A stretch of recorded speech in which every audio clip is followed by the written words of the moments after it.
He accused her of theft before even asking for her name. The absurdity would have been laughable if it hadn't been so poisonous. A woman who had spent decades fighting for equality now stood in the middle of a grocery store, accused of pocketing an apple she had never touched. The fluorescent lights hummed above, too bright, too merciless, like a silent jury exposing every wrinkle of shock and humiliation on her face. She did not cry. Crying would have given them the power they wanted. Instead, she stood tall, her heart hammering against her ribs, her palms sweating against the handle of her shopping basket. She could feel eyes crawling across her skin, burning into her dignity. People whispered, recorded, judged. And the man in front of her, the supermarket security guard, kept his hand hovering just above his walkie-talkie, like she was a criminal waiting to run. This was not the first time she had been humiliated because of the color of her skin. She remembered being followed in stores as a teenager, remembered the laughter when clerks asked if she could afford the dress she tried on, remembered the officer who once demanded to see proof she owned the car she was driving. But this time, something inside her snapped, not with rage, but with clarity. The guard smirked, tilting his head. "Empty your bag," he said loud enough for the entire aisle to hear. His voice carried not authority but arrogance, a rehearsed tone sharpened by years of unchecked behavior. "You people always try something. You people." The words dug into her, the kind that cut deeper than any blade. She glanced at the crowd. Some gasped, some shook their heads, but no one moved forward. No one challenged him.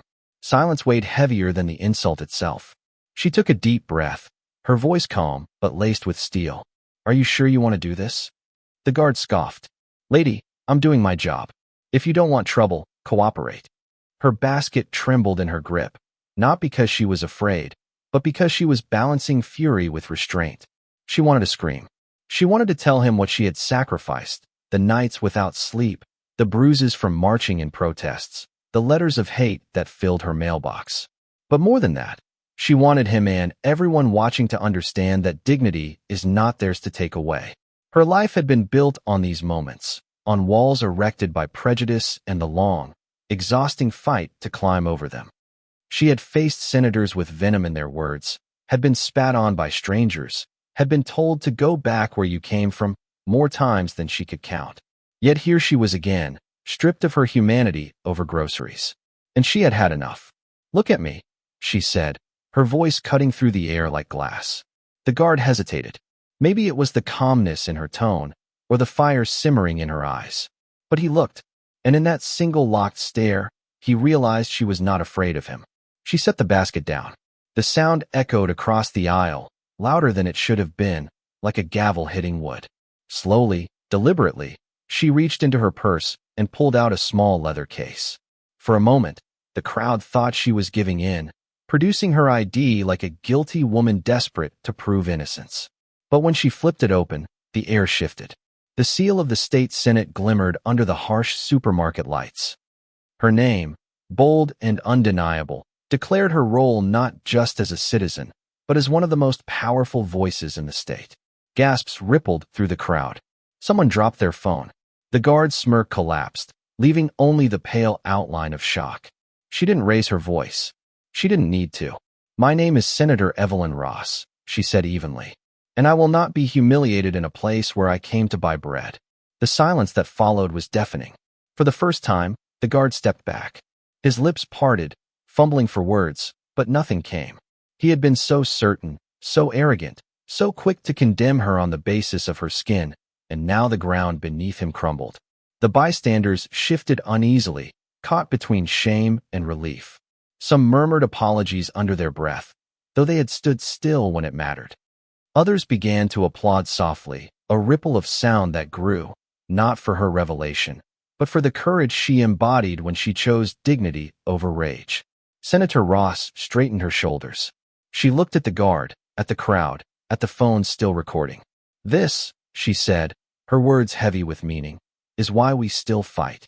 And in that moment, the humiliation she had endured transformed into something far greater, an undeniable reminder of the prejudice still festering in quiet corners, and the strength it takes to confront it head-on. The guard's mouth moved, but the words refused to form. His authority had evaporated, and all that was left was a trembling man who now looked smaller than the badge pinned to his chest. Evelyn did not need to watch his shame. She let it hang in the air for everyone else to witness. Because humiliation was never just personal, it was a mirror turned on the society that allowed it. And in that store, under those two bright lights, the mirror was merciless. A woman from the crowd finally spoke, her voice soft but slicing through the silence. I saw her. She didn't take anything. Others nodded quickly, eager to distance themselves from the shame of having stood idle. The clerk at the register looked away, cheeks flushed, while a teenage boy lowered his phone, suddenly uncomfortable with his role as spectator. But Evelyn did not need their approval. She did not need them to clear her name. She had done nothing wrong, and the truth of that was her weapon. Still, she knew something deeper was at stake. This was not only about her humiliation, it was about all the times people like her had been branded guilty before being heard, condemned before being seen. She turned slowly, scanning the faces around her. How many of you have seen this happen before? She asked. How many of you said nothing? The silence that followed was heavier than stone. Some shifted uncomfortably. A few looked at the floor. No one raised their hand. No one admitted it. And yet, in their silence, they confessed everything. Her voice did not rise, but it resonated. This is the problem. Not just his accusation, but your silence. The silence that tells men like him they can do whatever they want without consequence. The silence that tells a black woman her dignity is negotiable. A ripple of unease ran through the crowd. Some faces burned with guilt, others with defiance. But no one could escape the truth of her words. The guard finally spoke, stammering. "You didn't know? I was just doing my job." "Your job?" Evelyn's gaze cut into him. "Your job is to protect, not to humiliate. Your job is to treat every customer with dignity, not suspicion. You saw my skin before you saw me. That was your first mistake. And your worst." He swallowed hard, his bravado shattered. The weight of his own prejudice hung visibly on his shoulders. Yet Evelyn did not strike him down with rage. That would have been easy. Instead, she chose something harder, something that would sting him far longer than anger. "I'm not here to destroy you," she said quietly. "I'm here to remind you that the power you carry should never come at the cost of someone else's humanity. Learn that now, or you will keep hurting people until someone does destroy you." Her words landed with the finality of a verdict. The guard lowered his eyes, and for the first time since the ordeal began, Evelyn felt the air shift not toward justice, but toward reflection. A store manager hurried over, flustered and sweating. He had clearly been alerted by the commotion, but arrived too late to control the damage. His face fell when he saw her badge, and the panic in his eyes betrayed his fear of consequences. "Senator Ross, I am so sorry," he stammered. "This should never have happened. Please, let us make this right." Evelyn turned to him, her voice calm but resolute. "You cannot erase what just happened with an apology. What you can do is ensure it doesn't happen again, not to me, not to anyone." The manager nodded furiously, but she could see the desperation in his eyes, the eagerness to protect the store's reputation more than its values. She knew this battle was not with him, nor with the guard, but with the disease that ran deeper the silent permission society gave to prejudice every day. "Call a meeting," she said firmly. "Train your staff. Teach them to see beyond skin. And not because I am a senator, but because every customer deserves dignity. If you fail to do that, I will make sure this incident is not forgotten." Her tone left no room for negotiation. The manager nodded again, his face pale. The guard remained still, the shame thick on his skin. The crowd, slowly dispersing, carried with them more than a story, they carried a reckoning. Evelyn picked up her basket again, her hand steady now. She placed it on the counter, paid for her groceries, and walked out with her head high. But the weight of what had happened clung to her. Not because she was fragile, but because she knew her story was one of thousands untold, and too many ended without justice. As she stepped into the warm evening sun, the golden light wrapped around her like a reminder. Dignity was not given.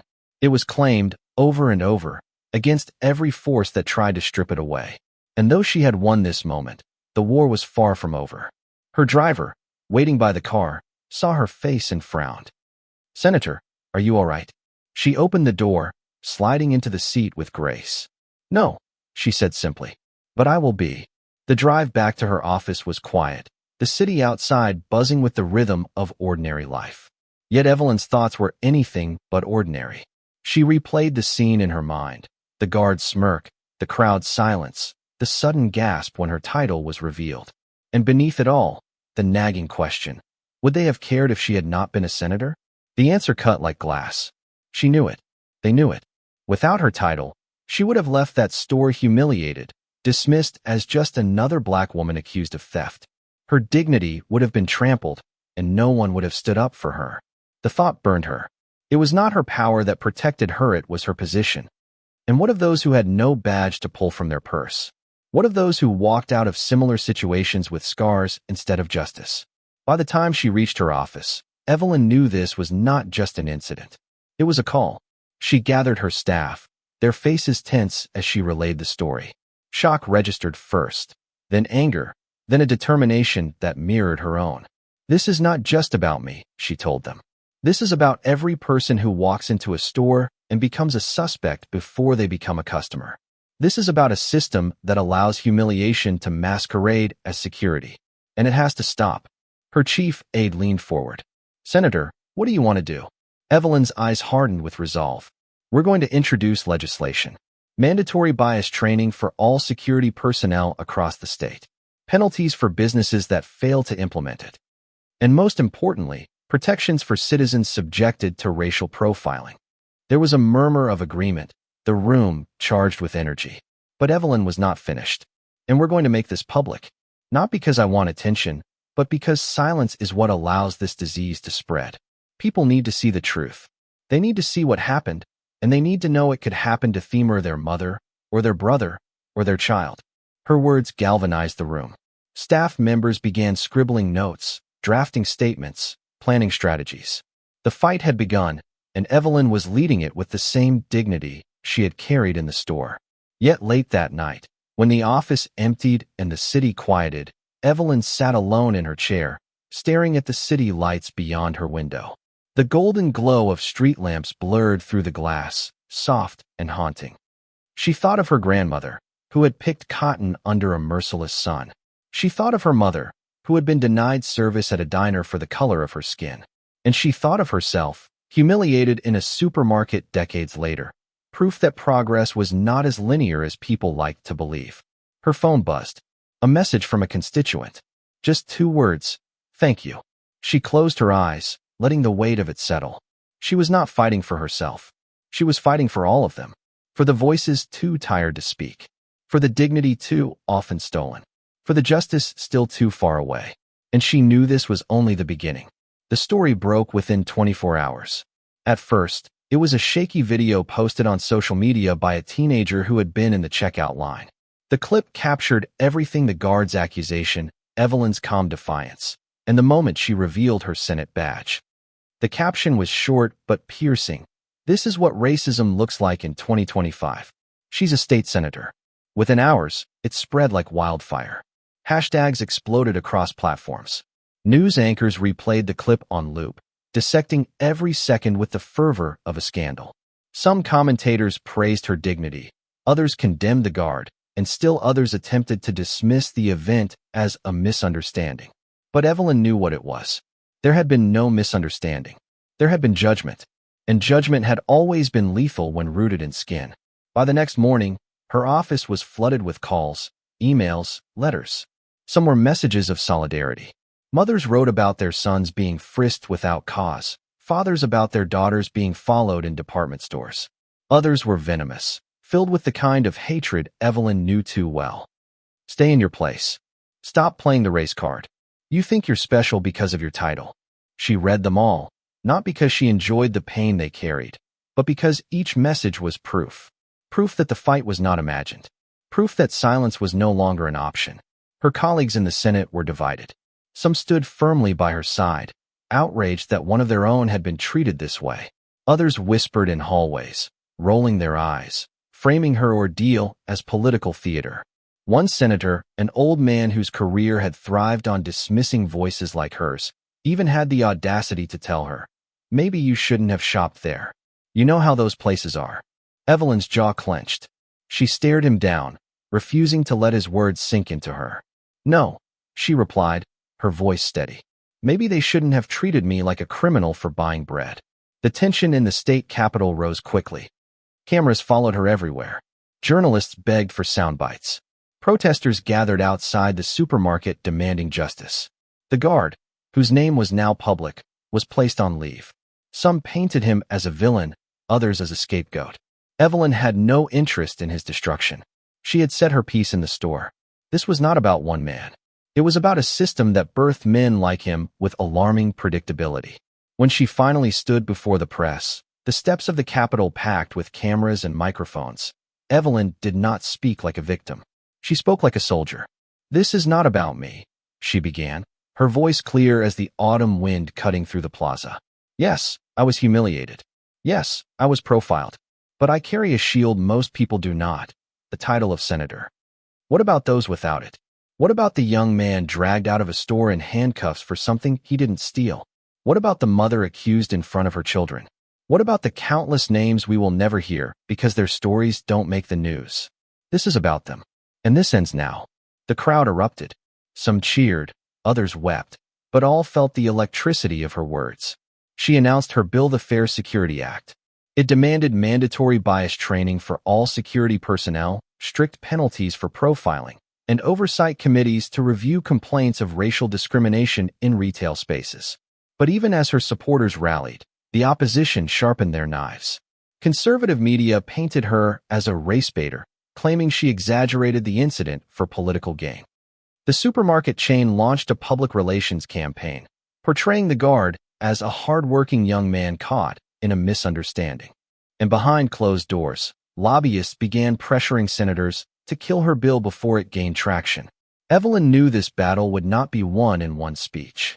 It would be won in hearings, in late-night negotiations, in the hearts of those too afraid to see the truth. Weeks passed. She attended committee hearings where hostile senators grilled her as if she were the one on trial. They asked why she hadn't just complied, why she hadn't de-escalated. Each question dripped with condescension, each one designed to minimize, to shift blame. But Evelyn held her ground. "I will not apologize," she said firmly in one hearing. "Not for existing. Not for shopping. Not for demanding dignity. If that makes you uncomfortable, then perhaps you are the one who needs to answer why." The hearings became battlegrounds. Survivors of racial profiling testified, their voices trembling with memories of humiliation. A young man spoke about being tackled outside a mall for holding his own phone.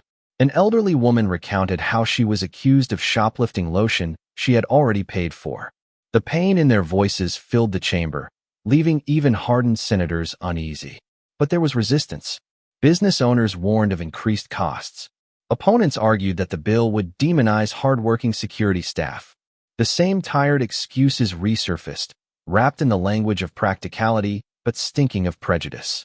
Outside, the protests grew louder. Crowds chanted her name, carried signs that read "Dignity is not a privilege, and we are all customers." The supermarket where it all began became a site of daily demonstrations, a symbol of both injustice and awakening. At night, when Evelyn returned home, exhaustion clung to her like a second skin. She would sit by her window, the city lights flickering like restless stars, and wonder if the fight was worth it. Her phone buzzed constantly, supporters urging her on, detractors demanding her silence. One night, after a particularly brutal day in the chamber, she found an envelope slipped under her office door. No name, no return address, just 3 words scrawled on the paper: "We see you." It chilled her, not because of fear, but because of its clarity. She knew the risks. Every battle she fought carried the weight of danger. But she also knew retreat was not an option. Her mother's voice echoed in her memory, a voice she had lost years ago but never forgotten. "Baby, your dignity is the one thing they can never take unless you hand it over. Don't you ever hand it over." So she pressed forward. The day of the Senate vote arrived like a storm. The gallery was packed with protesters, journalists, and citizens whose lives bore the scars of profiling. Tension crackled in the air. Evelyn stood at her desk, heart pounding, as the clerk called the roll. One by one, senators voiced their votes. The noes stacked high at first, each one striking like a hammer. But then the yes began to grow. Each ally who spoke carried a story, a truth they could no longer deny. When it was her turn, Evelyn's voice rang out. Yes, for every person who has ever been treated like a suspect instead of a human being. The final tally came. The bill passed by a narrow margin. The chamber erupted cheers, applause, tears. Evelyn closed her eyes, letting the moment wash over her. It was not victory in the ultimate sense. Racism would not vanish with a single bill, but it was a step, a crack in the wall, a sign that dignity was not negotiable. That night, she walked out of the Capitol into a sea of supporters holding candles. The golden glow lit the night, warm and defiant. A child handed her a flower, whispering, "Thank you." Evelyn knelt, taking the flower with trembling hands. She looked into the child's eyes and saw the future one worth fighting for. And though her body ached, though her heart bore the scars of 1,000 battles, she stood tall. Because humiliation could wound, but it could never define. Because dignity, once claimed, illuminated everything around it. Because justice, no matter how delayed, was inevitable if enough voices demanded it. As the candles flickered in the night, Evelyn knew the fight was far from over. But she also knew this: they would never silence her again. The glow of the candles that night lingered in Evelyn's memory long after the flames had gone out. It wasn't the bill itself that mattered most, it was the people who held those tiny lights in their hands, refusing to let darkness swallow them. But victory always came with shadows. Within days of the bill's passage, the backlash intensified. Anonymous callers flooded her office with threats. Editorials accused her of vilifying small businesses. A conservative radio host mocked her, saying she had turned a minor misunderstanding into a civil rights circus. And through it all, the supermarket chain quietly filed a lawsuit, arguing the law placed an unfair burden on private security. The storm grew louder, and with it came funnet for herself, but for those around her. Her staff received hate mail, her driver was harassed, and her family, once able to live quietly, now found themselves targets of venom. Evelyn bore the brunt of it in silence, but in the still hours of the night, she wondered if her fight had endangered the very people she swore to protect. One evening, after another 12-hour day of hearings and interviews, she sat alone in her office. The city outside hummed with life, but the weight in her chest felt immovable. On her desk lay a stack of letters. She picked one at random, bracing for more bile. Instead, she found the shaky handwriting of a grandmother from a small town. "My grandson was stopped and searched on his way home from school," the letter read. "He was 12. They said he looked suspicious. He cried when he told me. Senator Ross, because of you, I believe he might grow up in a world where that won't happen again. Thank you for fighting for him." Evelyn pressed the letter to her chest, her eyes closing. In that moment, the noise of hate faded. She remembered why she had begun this fight, not for applause, not for politics, but for the dignity of every person who walked into a store, onto a street, into a life, and deserved to be seen as human. The next morning, she returned to the Capitol with renewed fire. But as she pushed through the revolving doors, a figure stepped out from the crowd waiting outside. It was the guard, the very man who had humiliated her. His uniform was gone. He wore a simple jacket, his face drawn with exhaustion. "Senator Ross," he said, his voice cracking. The security detail tensed, but Evelyn raised her hand to hold them back. She looked at him, seeing not the smirk from that night, but a man hollowed by his own choices. "I wanted to say, I was wrong," he whispered. "I saw the video. I saw the hearings. His voice faltered. "I didn't know how blind I was. And now I can't sleep. I keep thinking about what I did to you. To others. I don't expect forgiveness. I just needed to tell you." For a long moment, Evelyn studied him. She saw the shame, the vulnerability, the cracks where truth had finally seeped through. She thought of the many who never admitted their prejudice, who clung to it like armor. And here stood one, finally stripped of it. "You don't need my forgiveness," she said softly. "What you need is to live differently. Treat people with dignity. Use the lesson you learned not as punishment, but as change. That's how you make this right." His eyes filled with tears. He nodded, unable to speak, before stepping back into the crowd. Evelyn watched him go, her heart heavy but strangely lighter. Change was not a tidal wave. It was a ripple, and sometimes one ripple was enough to alter the course of water. The months rolled on. The lawsuits dragged through courts, but the law remained. Other states began to notice, some introducing similar legislation. Civil rights groups cited her stand as a turning point in the conversation about everyday racism. And though the hate never fully subsided, Evelyn learned to carry it the way she carried her badge, with resolve, not fear. But the true test came one ordinary afternoon, months later. Evelyn stopped at a different grocery store on her way home, her basket filled with the small necessities of life: milk, bread, fruit. She waited in line, tired but content. Ahead of her, a young black man was nervously placing items on the belt. He wore worn clothes, his shoes scuffed. The cashier glanced at him suspiciously, and Evelyn felt the old tension coil in her stomach. "Sir," the cashier said sharply, "do you have money for this?" The young man froze, shame washing over his face. The people in line shifted uncomfortably, but no one spoke. Evelyn did. Her voice was calm, but it carried the weight of every battle she had fought. "Why are you asking him that? Did you ask anyone else in this line?" The cashier stammered, caught. The young man looked at Evelyn, his eyes wide with gratitude and disbelief. She smiled gently at him. "Pay for your groceries." With dignity.